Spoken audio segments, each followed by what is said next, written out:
ভারতের পশ্চিমবঙ্গে কি সত্যি ঘটতে যাচ্ছে ক্ষমতার পালাবদল, নাকি সব সমীকরণ উল্টে দিয়ে আবারও নবান্ন দখল করবেন মমতা বন্দ্যোপাধ্যায়? বিধানসভা নির্বাচনের ভোট গ্রহণ শেষে এখন এই প্রশ্নই তুঙ্গে।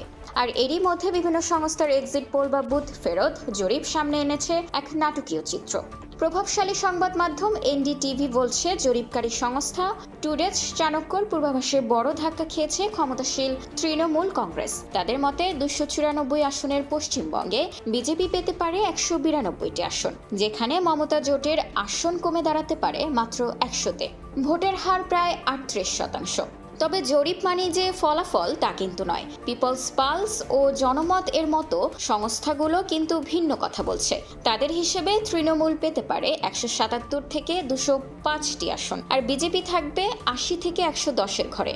অন্যদিকে ম্যাট্রাইজ ও পি মার্কের মতো অধিকাংশ সংস্থাই বিজেপিকে সংখ্যাগরিষ্ঠতার 148 আসনের চেয়ে অনেক এগিয়ে রেখেছে।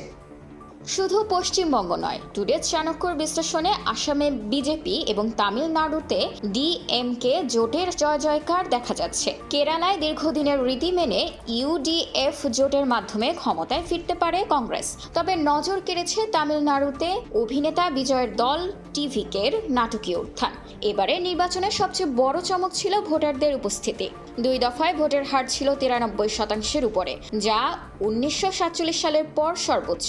বিপুল এই জনসমর্থন কার ভাগ্য সুপ্রসন্ন করল তা জানতে এখন অপেক্ষা কেবল চূড়ান্ত ফলাফলের।